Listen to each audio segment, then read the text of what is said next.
हो रही थी। कल हमने वर्किंग कैपिटल मैनेजमेंट पे कुछ क्वेश्चंस देखे थे पास पेपर से, तो कोई सवाल, कोई कैलकुलेशन जिस पे आपको गाइडेंस चाहिए, एनी क्वेश्चन?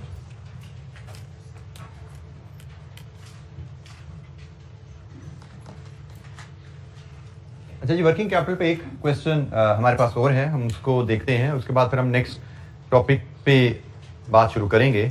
ये क्वेश्चन आपको हैंडआउट में दिया गया था, क्वेश्चन नंबर 3, हैंडआउट जो आपसे मैंने व्हाट्सएप ग्रुप में शेयर किया, उसमें ये क्वेश्चन अवेलेबल है। ये क्वेश्चन भी मैंने CA फाइनल लोड स्कीम से पिक किया है, और लेकिन थोड़ा सा छोटा सवाल था, तो जनरली जो छोटे क्वेश्चन होते हैं वो आसान समझे जाते हैं। तो 10 मार्क का ये क्वेश्चन है, इसको जरा पढ़ते हैं और देखते हैं कि इसमें क्या हमारे लिए कुछ चैलेंज है। रिक्वायरमेंट है, calculate the effect of proposed credit policy on the profitability of the company. Credit policy से मुराद होती है क्रेडिटर्स को जो पीरियड उधार का अलाउ किया जाता है, उसको क्रेडिट पॉलिसी कहा जाता है। तो उसमें कोई चेंज की बात हो रही है, वो कह रहे हैं जी उसका इंपैक्ट ऑन प्रॉफिटेबिलिटी बताइए क्या है। तो क्वेश्चन पढ़ते हैं जी। XY Limited produces a single product which has a large market. It sells on average 360,000 units per month at a price of 160 per unit. The variable cost is 120 per unit. ये product की कहानी आ गई, monthly data उसने दिया हमें। All sales are made on credit. Debtors are allowed 1 month to clear off the dues. Credit period currently 1 month है। The company is thinking of extending the credit period to 2 months. 2 महीने पे ले जाने का सोच रही है, which will help increase the sales by 25%. 2 महीने पे क्रेडिट पीरियड ले जाओगे तो सेल्स में इजाफा आ जाएगा। दिस इज द बेनिफिट जिसकी वजह से वो क्रेडिट पीरियड एक्सटेंड करने की बात कर रही है। Other information is as follows. Raw material constitute 60% of variable cost. Company has a policy of maintaining 60 days stock of finished goods and 30 days stock of raw material. Suppliers of raw material allow a credit of 20 days. Cost of funds is 16. Calculate the effect on the proposed credit policy on the profitability of the company. अच्छा, यहां से अगर सबसे पहले तो हमें असूल develop करना है कि हमें किस असूल पे इसको फैसला करना चाहिए। हमें जो चीज यहां से नजर आ रही है कि अगर हम क्रेडिट पॉलिसी बढ़ाएंगे तो हमारी सेल्स भी बढ़ने वाली है।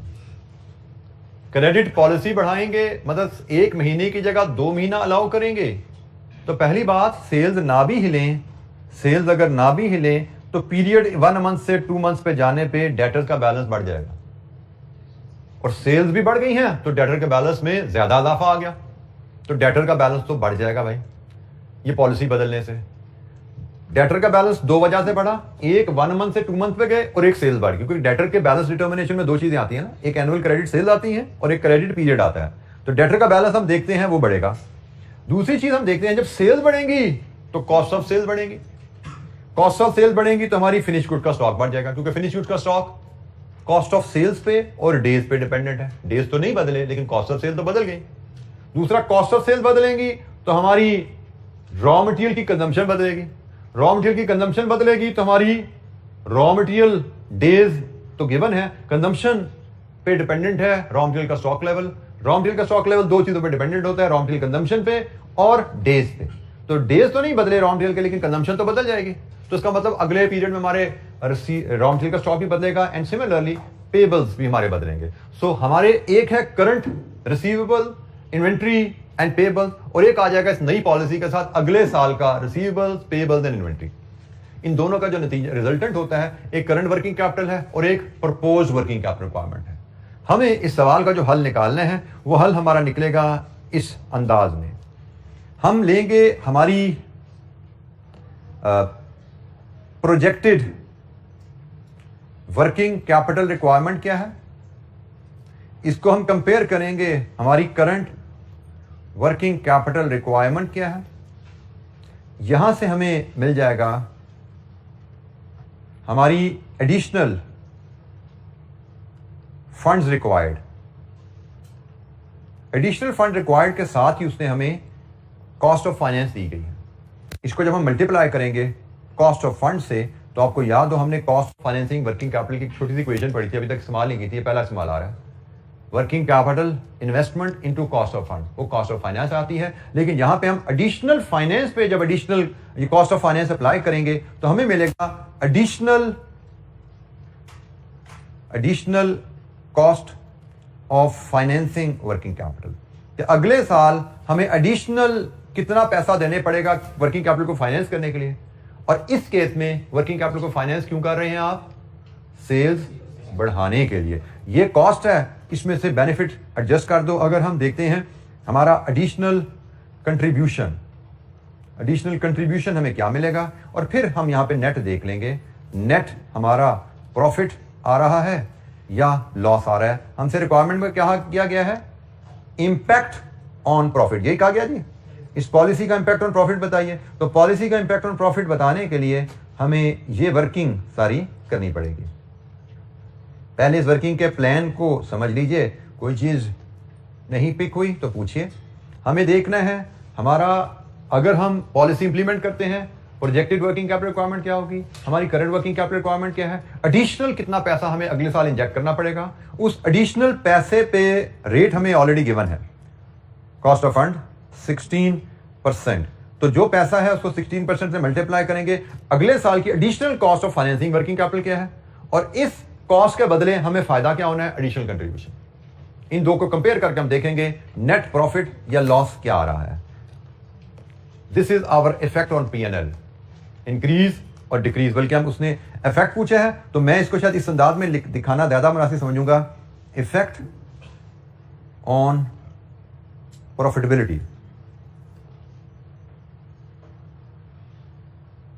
Increase oblique decrease, effect on profitability. दूसरा भी लिखते थे, कोई हर्ज नहीं था, लेकिन ये मुझे लगता है ज्यादा बेहतर अंदाज है, बेहतर प्रेजेंटेशन है कि प्रॉफिटेबिलिटी में इजाफा आएगा या कमी आएगी, वो हम इन दो वैल्यूज के कंपैरिजन से देख पाएंगे। वन बाय वन हम तमाम वैल्यूज पे काम करना शुरू करें। जैसे मुझे लगता है एडिशनल कंट्रीब्यूशन निकालना सबसे आसान और क्विक है। पहले मैं इसी को वर्कआउट कर लेता हूं। अगर मैं क्रेडिट पॉलिसी बदलता हूं तो मेरी जो एडिशनल सेल्स होंगी मंथली वो 360,000 का 25% होंगी। एडिशनल सेल्स ऐसे ही है, मेरी एडिशनल सेल्स ये हैं। और इस पे मुझे जो कंट्रीब्यूशन आएगा वो प्राइस पहले पैरा में ही अवेलेबल है और वेरिएबल कॉस्ट भी पहले पैरा में ही अवेलेबल है। ये मेरा मंथली इंक्रीज इन सेल है, ये मेरा मंथली इंक्रीज इन कंट्रीब्यूशन है। लेकिन कॉस्ट ऑफ फंड चूंकि सालाना बन रहा है तो इसको भी 12 से मल्टीप्लाई कर दो। एनुअल इंक्रीज इन कंट्रीब्यूशन क्या है बताइए जनाब? एनुअल इंक्रीज इन कंट्रीब्यूशन क्या आएगा हमारा? 43200 000। चलें जी, ऐसे ही आने दे। रुपीज में फिगर फिलहाल आ रही हैं तो रुपीज में जाने दीजिए। हम रुपीज इन 1000 भी वैसे कर सकते थे, यहाँ पे फिगर काफी बड़ी थी, लेकिन चल लिख दिया। ये एडिशनल कंट्रीब्यूशन है जो हम कमाएंगे अगर हम इस पॉलिसी को इंप्लीमेंट करते हैं। अब मैं करंट वर्किंग कैपिटल को पहले वर्किंग वन से ले आता हूं। मेरी करंट वर्किंग कैपिटल रिक्वायरमेंट कितनी है? करंट वर्किंग कैपिटल जो मुझे डाटा दिया गया है उसके मुताबिक मेरे रिसीवेबल्स या डेटर्स कह लीजिए, इसमें प्लस करूंगा मैं रॉ मटेरियल इन्वेंट्री, इसमें मैं प्लस करूंगा फिनिश गुड्स इन्वेंट्री, और इसमें से लेस करेंगे हम creditors trade payables. Trade payables कह लीजिए, क्रेडिटर्स कह लीजिए, एक ही बात है। तो मेरी करंट वर्किंग कैपिटल रिक्वायरमेंट यहां से मुझे मिलेगी। रिसीवेबल्स, मेरी रिसीवेबल की पॉलिसी है 1 मंथ। 1 मंथ रिसीवेबल पॉलिसी का मतलब मेरा डेटर बैलेंस 1 महीने की क्रेडिट सेल के बराबर है, ऐसा ही है। तो फार्मूले में हर दफा फार्मूले में जाना जरूरी नहीं होता। 1 महीने की क्रेडिट सेल 360,000 इंटू 160, इतनी सी बात है। यही है ना मेरी 1 महीने की सेल, और सारी सेल क्रेडिट है। तो हर जगह वो डेटर क्रेडिटर बटा दिस इंटू 365 करना जरूरी नहीं होता। If you know the concept कि डेटर पीरियड 1 मंथ का मतलब है कि डेटर बैलेंस 1 महीने की क्रेडिट सेल के बराबर है, तो वो फिगर में गिवन है। 1 महीने में 3,60,000 यूनिट बेचते हैं और 160 की प्राइस है। तो जनाब हमारा रिसीवेबल बैलेंस कितना है? 5760 000। लीजिए जी, 57 मिलियन है ये, 57,600 000। ये हमारा रिसीवेबल बैलेंस है।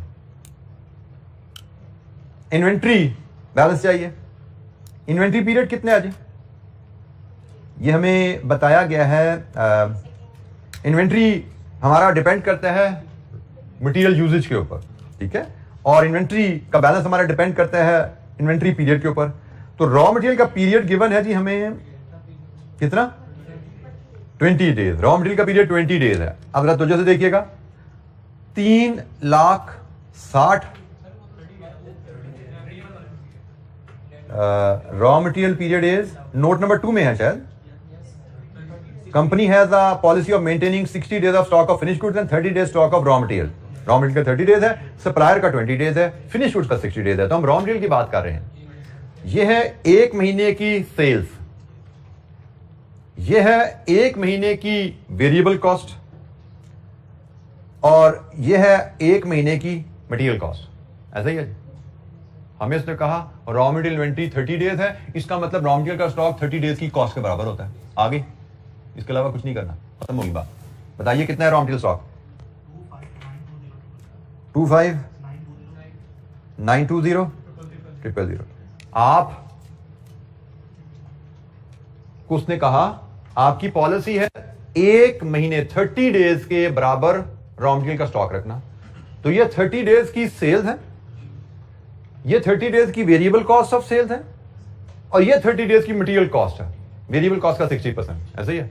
1 महीने की मटेरियल कॉस्ट क्या है वो आपको पता लगी, और इन्वेंट्री पॉलिसी है 30 डेज। इसका मतलब क्या है कि आप 30 डेज के मटेरियल कॉस्ट के बराबर स्टॉक रखते हो।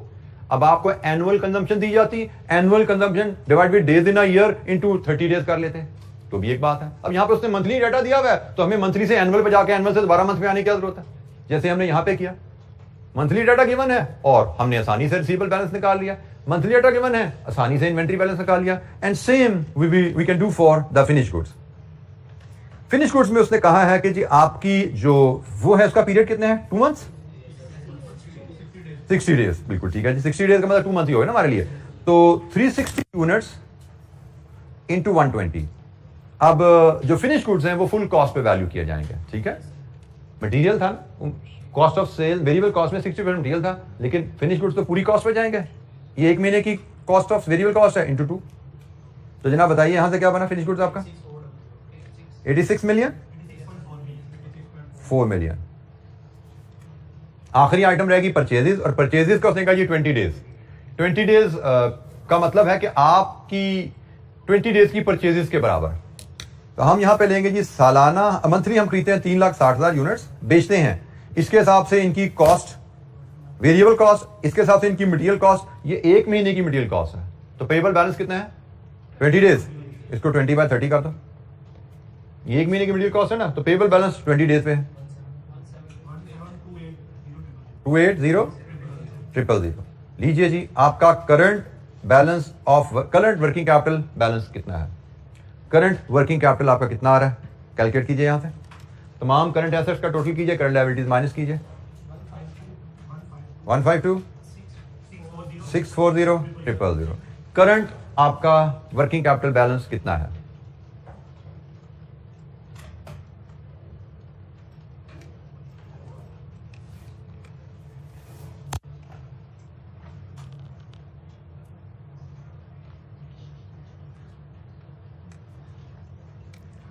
$152,640।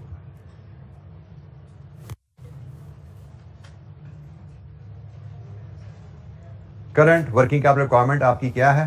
प्रोजेक्टेड वर्किंग कैपिटल रिक्वायरमेंट के लिए वर्किंग 2 बनाएंगे, और इसके बाद ये सवाल हमारा कंप्लीट हो जाएगा। एनी क्वेश्चन, कोई सवाल?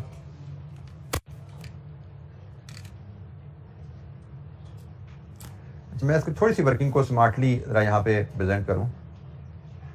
मुझे लग रहा है कि हम बड़ी बेहतर अंदाज में बड़ा आसानी से चीज़ों को यहाँ पे मैनेज कर सकते हैं। मैं वर्किंग 1 में ही रहते हुए ये हमारा करंट, और ये एक प्रोजेक्टेड का कॉलम यहीं पे मैं बनाता हूँ, मैं प्रोजेक्टेड, और मैं इसकी कैलकुलेशन के लिए इफेक्ट जो है उसको इनकॉर्पोरेट करूँगा यहाँ पे। वर्किंग 2 नहीं, हम वर्किंग 1 से ही इसको भी हैंडल करने जा रहे हैं। अब जरा तुझे से देखिएगा, हमारे रिसीवेबल बैलेंस 2 महीने की सेल पे चले जाएंगे, और सेल्स भी अब हो जाएगी 25% से ज़्यादा। तो यही रिसीवेबल बैलेंस पकड़ें, इसमें 25% सेल का इजाफा डालें, और इसमें 2 मंथ्स ज़रा 2 कर दें। ऐसा ही है। अगर सिर्फ पीरियड 1 मंथ से 2 मंथ होता तो इसने डबल हो जाना था, लेकिन सिर्फ पीरियड 1 मंथ से 2 मंथ नहीं हुआ, सेल्स भी 25% से बढ़ गई है ना। तो आप फार्मूले से आओ या लॉजिकली स्मार्टली ऐसे वर्क कर लो, एक ही बात है। दोबारा सुनो, ये 1 महीने की सेल पे खड़ा हुआ है। अगर हम कहें कि सेल्स वहीं की वहीं है, सिर्फ पीरियड 2 महीने कर दें तो इसमें सिर्फ 2 हो जाना था। लेकिन अब हम कह रहे हैं सेल्स भी 25% बढ़ जाए तो सिर्फ 2 भी होगा और 25% से भी सेल्स की वजह से इफेक्ट भी आएगा। तो जनाब इससे प्रोजेक्टेड देखो आप कहां जाता है आपका 144 मिलियन। अच्छा जी, इसके बाद नेक्स्ट इन्वेंट्री। पिछली इन्वेंट्री हमारे पास है। इन्वेंट्री में सिर्फ वॉल्यूम का चेंज आ रहा है या पीरियड का भी चेंज आ रहा है? सेल में तो 2 चेंज आ गए थे ना, वॉल्यूम का भी आ गया, पीरियड का भी आ गया। इन्वेंट्री में सिर्फ वॉल्यूम का चेंज है, तो आपको सिर्फ इसको 1.25 से मल्टीप्लाई करना है, ऐसा ही है जी। तो जनाब इन्वेंट्री बैलेंस कहां गया? 32.4 million. Similarly inventory finish goods, volume का चेंज है या डेज भी चेंज हो रहे हैं? सिर्फ वॉल्यूम का चेंज है, 1.25 108 million. Same goes for payables, सिर्फ वॉल्यूम बदल रहा है या पीरियड भी बदल रहा है? पेबल पे भी सिर्फ वॉल्यूम का इफेक्ट ही आएगा ना, कॉस्ट ऑफ सेल्स बदलेगी, परचेजेस बदलेंगी, पीरियड तो नहीं चेंज हो रहा है इसका। तो जनाब इसको भी आपने सिंपली 1.25 करना है, 1.25 करना है। तो बताइए जनाब कितना आ गया?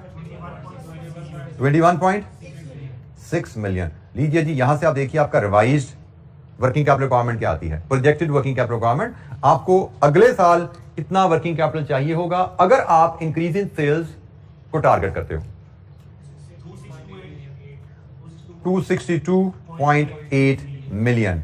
262.8 मिलियन। हमने इस वर्किंग को स्मार्टली प्रेजेंट कर दिया कि भाई करंट लेवल से अगले साल हम जाना चाह रहे हैं, तो क्या क्या इंपैक्ट्स आएंगे। सिर्फ डेटर्स हैं जिस पे 2 इंपैक्ट आ रहे हैं, डेटर्स पे, रिसीवेबल्स पे। वॉल्यूम का भी इंपैक्ट आ रहा है और पीरियड का इंपैक्ट भी आ रहा है, क्योंकि कंपनी क्रेडिट पॉलिसी बदल रही है।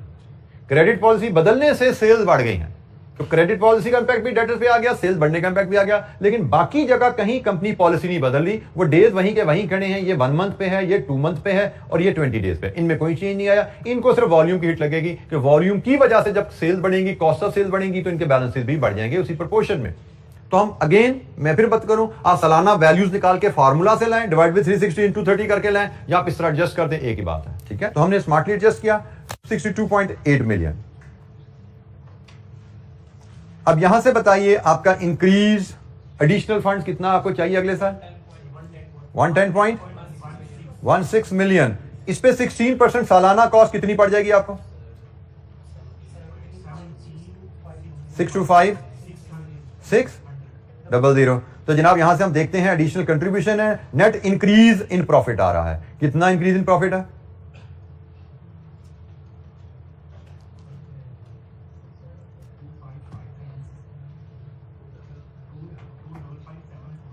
255,74,400। ये एडिशनल प्रॉफिट है। सो अकॉर्डिंगली हमारा डिसीजन रहा कि हमें एक क्रेडिट पॉलिसी में चेंज को इंप्लीमेंट कर देना चाहिए।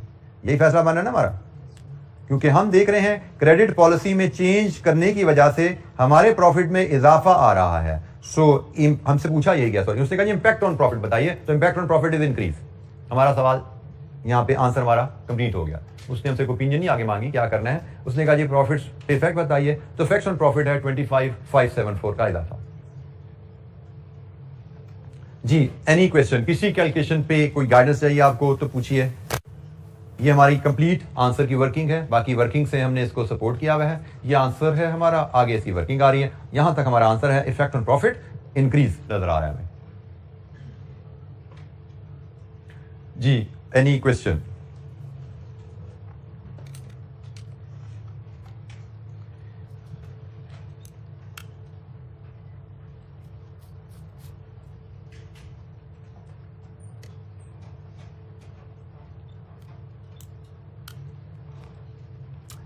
अच्छा जी, वर्किंग कैपिटल पे डिस्कशन हम अब कंप्लीट करते हैं और मूव करते हैं नेक्स्ट चैप्टर की तरफ। चैप्टर नंबर 5 हमारा मैनेजमेंट, मैनेजरियल फाइनेंस का। हम फाइनेंशियल मैनेजमेंट पढ़ रहे हैं MFA में, और फाइनेंशियल मैनेजमेंट में हम 4 चैप्टर कवर कर चुके हैं। 2 चैप्टर हमारे रहते हैं, एक बजटिंग है और एक रिस्क मैनेजमेंट है। बजटिंग का चैप्टर हिस्टोरिकली हमारे पास कैफ 8 में चल रहा था, कैफ 8 के ही सिलेबस का हिस्सा था। वर्किंग कैपिटल का चैप्टर जो हमने डिस्कस किया, मैंने आपसे शेयर किया, वो हमारा सीफैप से यहाँ पे आया है। कॉस्ट ऑफ कैपिटल सीफैप से आया हुआ है। हमने अभी तक जो 4 चैप्टर पढ़े, कैपिटल इन्वेस्टमेंट अप्रेजल कैफ 8 में पहले से मौजूद था, सोर्सेज ऑफ फाइनेंस कैफ 8 में पहले से मौजूद था, कॉस्ट ऑफ कैपिटल सीफैप से इस सेशन एमएफए के लिए नया आया, वर्किंग कैपिटल सीफैप से एमएफए के लिए नया आया। तो 4 चैप्टर में से 2 पुराने कैफ के हैं, 2 सीफैप से नए आए हैं। अब हमारे पास जो नया चैप्टर ये हम 5वां पढ़ने जा रहे हैं, ये फिर कैफ वाला चैप्टर है। ये कैफ में ऑलरेडी एग्जिस्ट करता था, कैफ 8 से यहाँ मूव किया है। कैफ 8 में इस चैप्टर पे काफी फ्रीक्वेंटली क्वेश्चन आता था, और मुझे लगता है कि हम यहाँ पे भी कैफ 6 में भी एक्सपेक्ट करेंगे कि 10 दफा अगर हमारा पेपर बनेगा, 10 में से कम 7-8 दफा इस टॉपिक पे सवाल आएगा। ऑल्दो हम एनालिसिस देखते हैं रिसेंट अटेम्प्ट का, तो मॉडल पेपर में 10 नंबर का सवाल आया हुआ है और स्प्रिंग में सवाल नहीं आया हुआ, लेकिन मेरे हिसाब से 10 में से 7-8 दफा सवाल आना चाहिए। इसका मतलब कमिंग अटेम्प्ट में इस एरिया से सवाल आने की लाइक्लीहुड काफी ज्यादा है बजटिंग के क्वेश्चन से। अच्छा, इस चैप्टर का नाम तो है बजटिंग एंड फोरकास्टिंग। इसमें दोनों चीजें हम पढ़ते हैं, बजट क्या है, फोरकास्ट क्या है, दोनों पढ़ते हैं। फोरकास्टिंग के भी कुछ टूल्स हैं, उन पे बात भी होती है, और बजटिंग के भी टूल्स पे बहुत ज्यादा डिस्कशन हमारी रहती है। हिस्टोरिकली देखें तो फोरकास्टिंग के एरिया पे न्यूमेरिकल पोर्शन भी, पहले हिस्टोरिकल बल्कि टेक्निकली देखें तो न्यूमेरिकल एरिया भी फोरकास्टिंग के पोर्शन में बहुत लिमिटेड है, थोड़ी ज्यादातर डिस्कशन ही है, बड़ा लिमिटेड सा न्यूमेरिकल पोर्शन है। बजटिंग में ज्यादातर न्यूमेरिकल है, थ्योरेटिकल डिस्कशन बहुत लिमिटेड है। तो ये तो इनका कंट्रास्ट हो गया नेचर वाइज। फिर हिस्टोरिकली अगर हम देखें आईकैप का पैटर्न, तो आईकैप के पैटर्न में फोरकास्टिंग पे रेयरली क्वेश्चन हमें नजर आता है।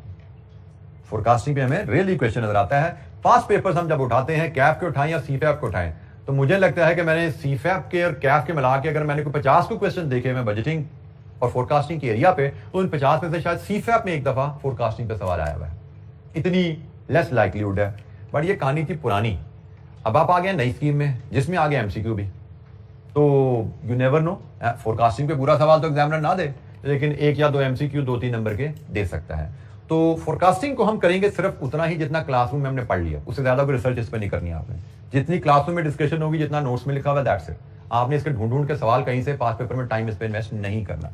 Budgeting, yes that is technical area, उस पे हम एक्सपेक्ट करेंगे हमें सवाल फुल फ्लैट सवाल उसी पे आना है, 10 का आता है, 12 का आता है, 15 का आता है, ये अब एग्जामिनर की मर्जी है। लेकिन बजटिंग पे वी विल एक्सपेक्ट हमें एक फुल फ्लैट न्यूमेरिकल क्वेश्चन मिलेगा सेक्शन बी में। फोरकास्टिंग पे हमारी एक्सपेक्टेशन रहेगी कि हमें अगर आएगा तो एमसीक्यूज में ही टेस्ट होगा, क्योंकि हिस्ट्री यही है।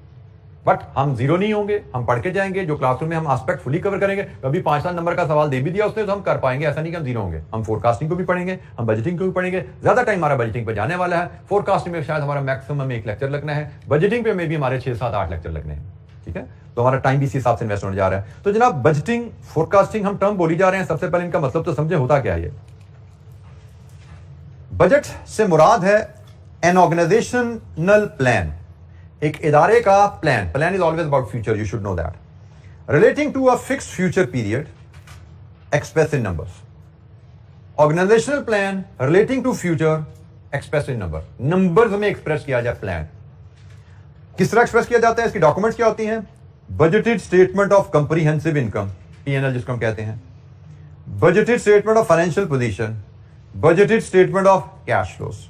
ये एग्जांपल्स हैं आपकी बजट की, प्लान की, कि आप अपना टारगेट सेट करते हो।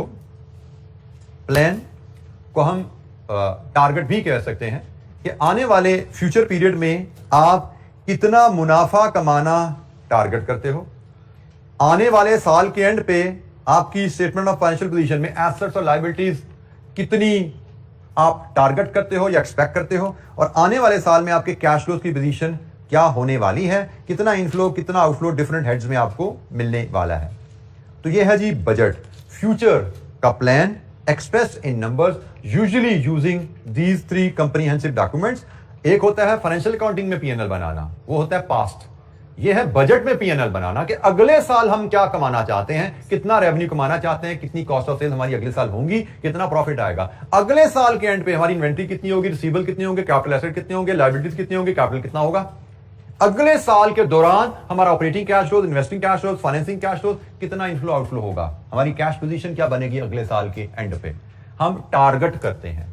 ये हमारा टारगेट है कि भाई अगले साल का ये हमारा प्लान है। इसमें मजीद बात करेंगे, but in short budget is the plan relating to a future period expressed in numbers. ये सारी डॉक्यूमेंट नंबर्स वाली हैं, P&L भी नंबर्स है, बैलेंस शीट भी नंबर्स है और कैश फ्लोज भी नंबर्स हैं।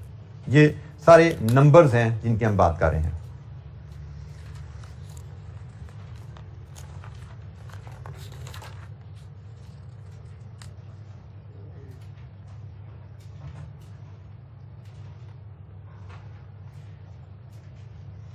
अच्छा जी, फोरकास्ट क्या होती है?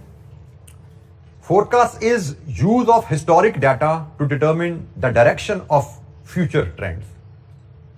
पास्ट डाटा को यूज करके फ्यूचर ट्रेंड की डायरेक्शन एस्टिमेट करना, दिस इज फोरकास्ट। अब मैं बड़ी सिंपल अल्फाज में आपको फोरकास्ट और बजट अपनी एक छोटी सी मिसाल से अगर समझाऊं, फॉर एग्जाम्पल आप जिन्ना हॉस्पिटल से वॉक करना शुरू करो और वॉक करते करते आप इधर राइस कॉलेज पहुंचे। आपने टाइम नोट किया कि भाई जिन्ना हॉस्पिटल से राइस तक आने में मुझे इतना टाइम लगा, और अब आप इस टाइम और ट्रेवलिंग को देख के एस्टिमेट करो कि भाई अगर मैं इसी तरह चलता जाऊं तो मुझे कलमा चौक पहुंचने में कितना टाइम लगेगा। This is forecast. Pass study किया कि भाई उधर से इधर आने में 15 मिनट लगे हैं, तो यहां से कलमा तक जाने में इस हिसाब से 10 मिनट लगेंगे। This is forecast. बजट क्या है? टारगेट। कि भाई मैंने कलमा चौक 8 मिनट में पहुंचना है, अब मुझे अपनी स्पीड को कैसे एडजस्ट करना चाहिए? Budget is your target which you want to achieve, it is your plan, I want to achieve this. Forecast is an estimate based on past, future, how does it look like. ठीक हो गया? तो forecast is an estimate and budget is your target. हाँ, ये जरूर है कि भाई फोरकास्टिंग का टूल जो होता है वो बजटिंग में आपके लिए बड़ा हेल्पफुल रहता है। जैसे मैंने कहा, आपने फोरकास्टिंग की, 10 मिनट का अंदाजा लगाया,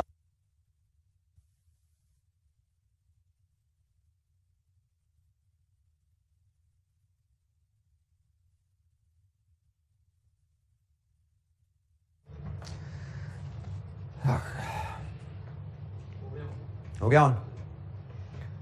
तो बजट बनाने के लिए, बजट सेट करने के लिए आपको पहले अंदाजा लगाना पड़ता है फोरकास्ट। पहले फोरकास्ट का टूल यूज होता है, फिर वो टूल की बेस पे आप बजट बनाते हो। आपने पहले अंदाजा लगाया कि मुझे पुराने हिसाब से चलते हुए कलमा चौक पहुंचने में 10 मिनट लगेंगे। देन आपने कहा भाई I want to improve my performance by 20%, so I should target 8 minutes. ठीक है? तो फोरकास्टिंग और बजटिंग का आपस में बहरहाल ताल्लुक रहेगा। फोरकास्टिंग बजटिंग का कंपैरिजन अगर देखें तो बड़ा quick brief comparison. Forecasting are statements of probable event, future में क्या होने की उम्मीद है। Forecast is merely an estimate, एक अंदाजा है सिर्फ। Forecasting helps in planning, target setting में प्लानिंग करने के लिए एक यूजफुल टूल है, मदद करता है उसमें। Forecasting does not act as a tool of control. Forecasting control का मतलब अभी हम सीख लेंगे तो फिर आपको ये चीज क्लियर हो जाएगा, अभी मैं इसको ज्यादा एलैबोरेट नहीं करता। But it is not a tool of control. Control से क्या मुराद है जल्दी आपको पता लग जाएगा अगली कुछ एक आध स्लाइड में। ये पॉइंट आप समझिए हमने पेंडिंग रखा है, टूल ऑफ कंट्रोल क्या होता है। वेयर एज बजटिंग की बात करें तो budgeted relates to planned events. ये प्रोबेबल इवेंट्स की बात नहीं हो रही, प्लान्ड इवेंट के हमने कलमा चौक 8 मिनट में पहुंचना है, प्लान है हमारा। Budget is a target for a period, future का fix target fix for a period. ठीक है जी। Planning results in budgeting, budgeting यहां पे क्या लिखा, फोरकास्टिंग हेल्प्स इन प्लानिंग, और प्लानिंग आपका फिर बजट डॉक्यूमेंट बनता है। आपका प्लानिंग जो है वो आपका फिर बन जाता है।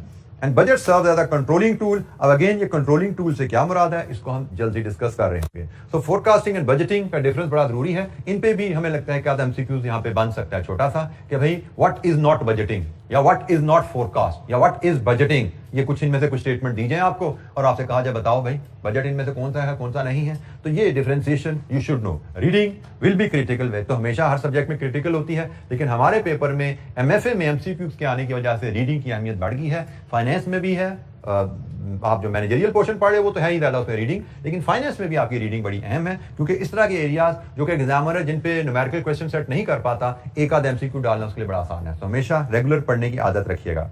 जी कोई सवाल?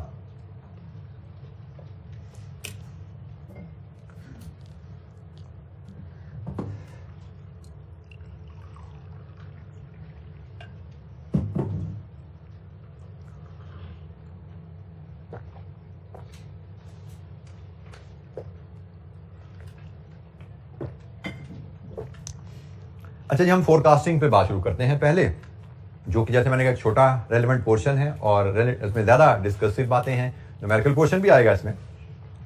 Types of forecast. हमने जब भी प्लानिंग करनी है, प्लानिंग से पहले हमें फोरकास्टिंग करनी पड़ती है। जैसे अभी हमने पिछली स्लाइड पे पढ़ा, फोरकास्टिंग हेल्प्स इन प्लानिंग। जैसे डिमांड सेल्स फोरकास्ट, हमें प्लान, हमने बजट बनाना है, बजट के लिए प्लान और प्लान के पीछे फोरकास्ट। हमने अगले साल कितने यूनिट्स बेचने हैं, उसके लिए पहले हमें सेल्स फोरकास्ट बनानी पड़ेगी।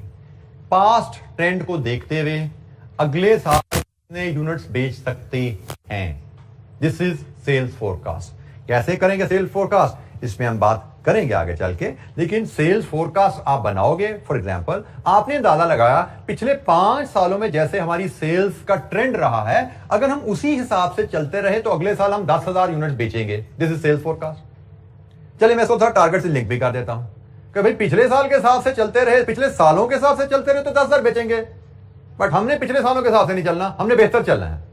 Let's set a target at 12,000, हमने अगले साल 12,000 यूनिट बेचने हैं। तो आपने फोरकास्ट की तो फिर आप एक टारगेट सेट कर पाए कि हमने फोरकास्ट से पिछली परफॉर्मेंस के मुकाबले में बेहतर रिजल्ट देना है। फोरकास्टिंग से आप टारगेट पे गए, सो आपने टारगेट सेट किया कि मैं अगले साल 12,000 यूनिट्स बेचूंगा। अब 12,000 यूनिट बेचोगे, हमने फिर यह भी ध्यान में रखना है कि टारगेट हो गया, टारगेट ने फिर बजट बनना है, बजट ने फिर क्या बनना है, इनकम स्टेटमेंट। चलें to begin with income statement बननी है, तो अभी इनकम स्टेटमेंट में पहली फिगर क्या होती है, सेल्स। सेल्स कहां से आती है, यूनिट्स इनटू प्राइस। तो यूनिट्स का टारगेट आपके पास आ गया, अगले साल पीएनएल बनाने जा रहे हो, यूनिट्स इनटू प्राइस आना है, तो यूनिट्स का टारगेट आपने पहले फोरकास्ट की, फोरकास्ट में इंप्रूवमेंट का मार्जिन डाला, टारगेट सेट कर लिया 12,000। इसके बाद सेल्स के बाद आता है कॉस्ट ऑफ सेल। और कॉस्ट ऑफ सेल्स में हमेशा इकोनॉमिक फोरकास्ट की जरूरत पड़ने वाली है, हमें इकोनॉमिक फोरकास्ट भी करनी पड़ती है। इकोनॉमिक फोरकास्ट क्या करती है, it involve forecasting future state of economy, expected inflation rates etcetera. सिर्फ इन्फ्लेशन, इसमें टैक्स भी आ जाता है, एटसेट्रा, टैक्स भी आ जाएगा इसमें। This is economic forecast.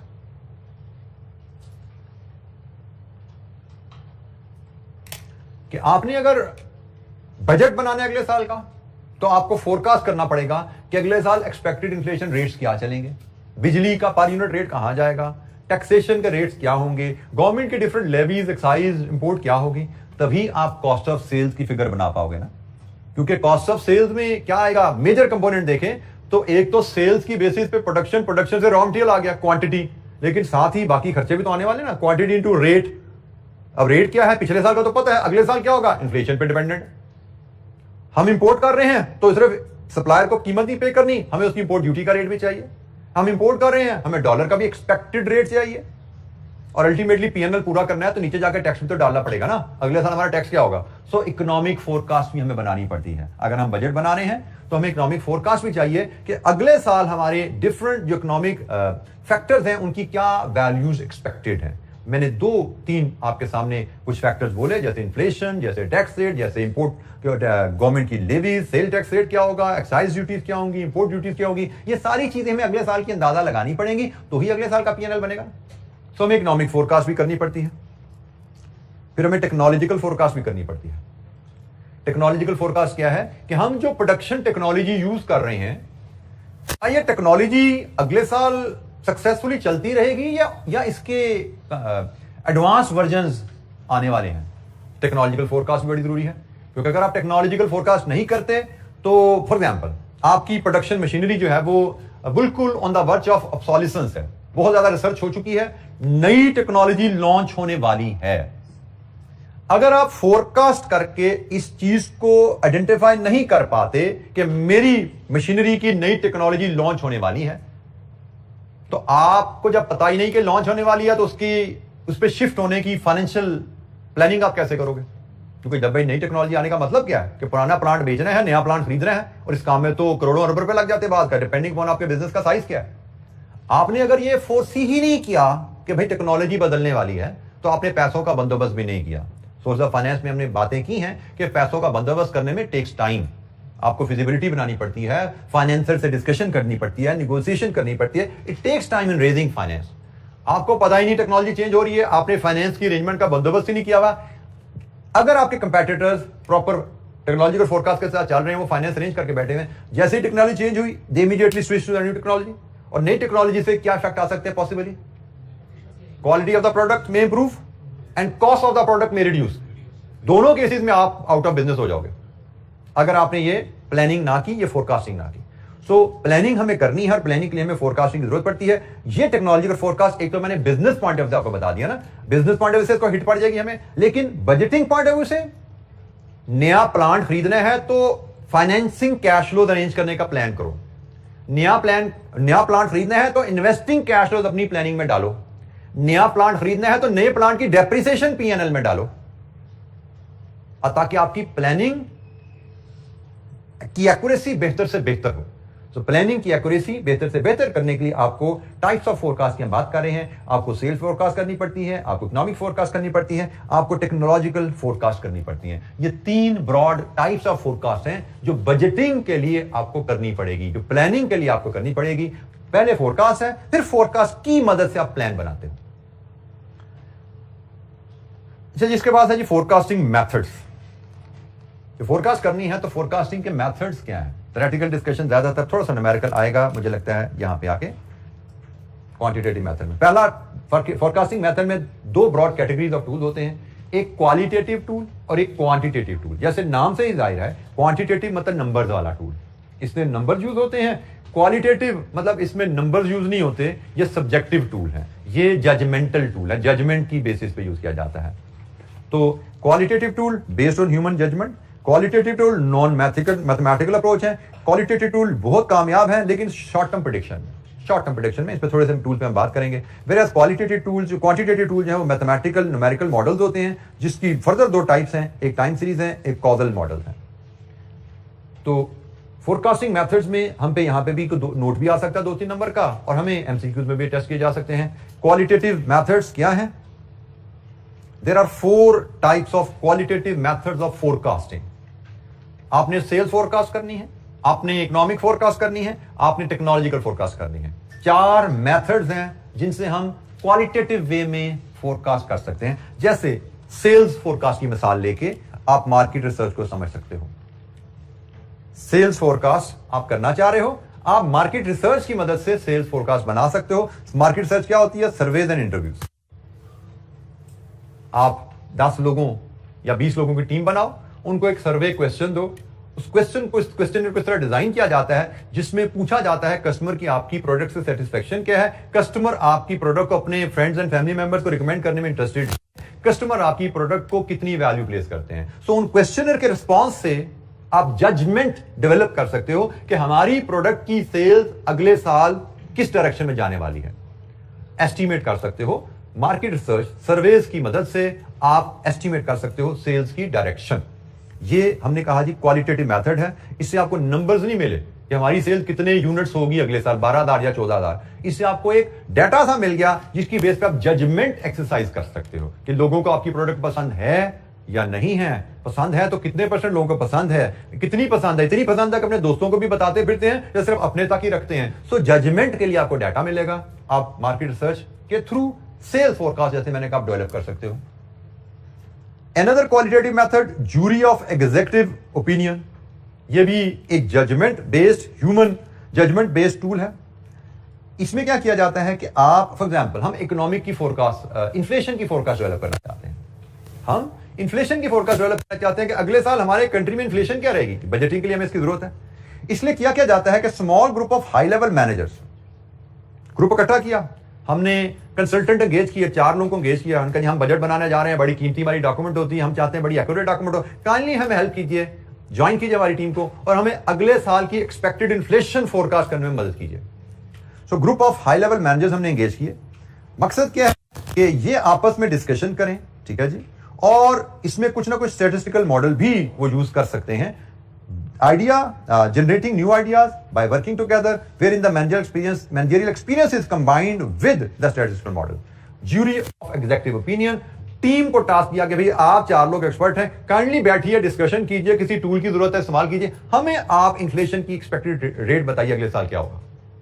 Just 2 liner. High level managers engage किए, असाइनमेंट दी गई, आप मैथमेटिकल टूल यूज करना कीजिए, जजमेंट यूज करना कीजिए, हमें एक्सपेक्टेड इन्फ्लेशन बताइए। दिस इज अनदर मेथड कि आपने जूरी बना दी एग्जेक्टिव ओपिनियन देने के लिए। डेल्फी मेथड, डेल्फी मेथड इसी का एक थोड़ा रिफाइंड वर्जन है, इसी का ही थोड़ा रिफाइंड वर्जन है। इसमें भी पैनल ऑफ एक्सपर्ट को एंगेज किया जाता है और उनको इंडिविजुअली टास्क दिया जाता है। यहां पे था टीम का टास्क, यहां पे था टीम का टास्क, इकट्ठे मिलकर बताओ इन्फ्लेशन क्या होगी। यहां पे मैनेजर्स है, यहां पे उससे एक लेवल ऊपर एक्सपर्ट्स आ गए। यहां पे एक्सपर्ट्स को कहा जाता है हर बंदा बताए उसकी नजर में इन्फ्लेशन अगले साल क्या होगी, साथ फैक्टर्स भी बताओ। हर बंदा क्वेश्चनियर की बेसिस पे, एक सिलेक्टेड क्वेश्चन की बेसिस पे अपनी ओपिनियन डेवलप करता है। These experts develop written opinion. ये ओपिनियन फिर शेयर की जाती है आपस में कि भाई आपने कहा 10%, आपने कहा 9%, आपने कहा 12%, आपने कहा 6%, जरा आपस में शेयर तो करो और डिबेट तो करो, सारे एक्सपर्ट हो ना, फैक्टर्स को आपस में डिस्कस करो till a consensus is obtained. Discussion हुई, फिर दोबारा सबने अपनी अपनी ओपिनियन दी, फिर देखा कि हम मैच कर चुके हैं। अगर तो मैच कर गए हैं तो फाइनल हो गया रेट, अभी भी डिफरेंसेस हैं, फिर डिस्कशन करो, फिर ओपिनियन जनरेट करो, फिर मैच करो।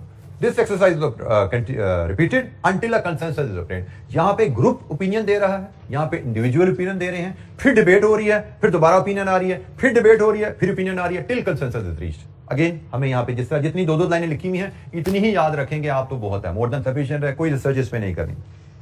एंड फाइनली फिर एक ये एस्टिमेट्स ऑफ सेल्स फोर्स, ये प्राइमरली सेल्स के बारे में यूज किया जाता है। यहां पे सेल्स के अलावा टेक्नोलॉजिकल फोरकास्ट भी आ सकती है, इकोनॉमिक फोरकास्ट भी आ सकती है, ठीक है जी। यहां पे सारी चीजें आ सकती हैं, technical sales, economics and technological. Sales estimate of sales force ये सिर्फ सेल्स के लिए यूज होता है कि आप सेल्स के लोगों को इकट्ठा करो कि भाई आप हमारे सेल्स फोर्स का फेस हैं, आप कस्टमर्स के पास जाते हैं, आप मार्केट में फिरते हैं, आप बताइए बेस्ड ऑन योर एक्सपीरियंस आपके एरिया में हमारी सेल्स अगले साल कितनी होगी, आपके एरिया में हमारी सेल्स अगले साल कितनी होगी। सो सेल्स फोर्स से जो बिल्कुल आपके फ्रंट वॉरियर्स हैं उनसे ओपिनियन लीजिए, वो भी आपको अंदाजा डेवलप करने में एक अच्छी मदद कर सकते हैं। तो हमने बजटिंग के चैप्टर में बजट और फोरकास्ट का मतलब देखा, टाइप्स ऑफ फोरकास्ट जिनकी हमें जरूरत पड़ती है उस पर बात की, और फिर फोरकास्टिंग टूल्स को हमने डिस्कस करते हुए क्वालिटेटिव टूल्स हमने डिस्कस किए हैं। क्वालिटेटिव टूल्स की डिस्कशन पे आज हम बात कंप्लीट करते हैं। हम नेक्स्ट टाइम जब मिलेंगे इंशाअल्लाह ताला तो हम क्वांटिटेटिव टूल्स पे हम बात शुरू करेंगे।